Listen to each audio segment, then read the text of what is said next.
Maayong gabi kanimo kamahalan.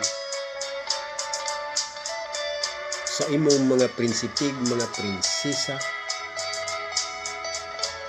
sa imong mga pinasidunggang dinapit, mga katawhan nga nanambong niining gipahigayon mga kalingawan, niining imong gingharian.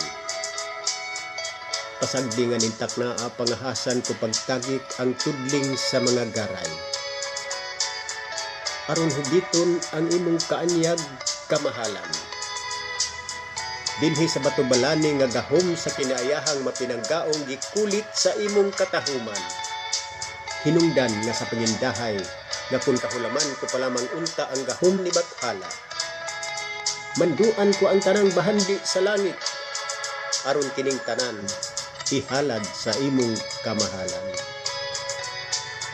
Maanyag nga bulak niini nga ginharian, o mahal nga hara ang imong kaanyag kaluhan ni perlas sa langit. Ang aping mong manggahon daw ang madanihong limbahong langit sa kahaponon. Ang imong mga ngabil nagduga sa katamis, daw ang tinubdan sa busay sa kamingawan. Ang imong pahiyom daw bidlisin sa silaw sa adlaw sa sayong kabuntagon. Ang imong dughan puloy-anan sa kalumog kaaghop ug gugma hinungdan buot musiba kining binuhat nga nag-inusara.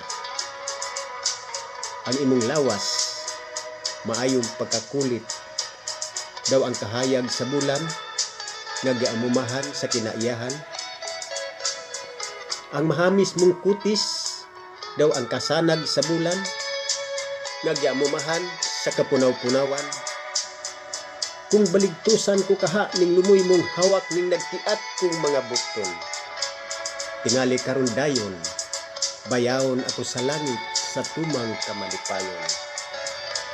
Sa ilalom sa yuta, ana ang mga brilyante ug bulawan. Sa ilalom sa dagat, ana ang mga perlas ug mutya. Tadlas sa kapunaw-punawan, ana ang mga bituon ug bulan.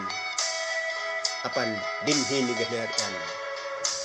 Ana ikaw ang bahandi labaw sa tanan, na ang kangit-ngit awpon sa kahayag, kung hisiplatan sa imong kaanyag kamahalan.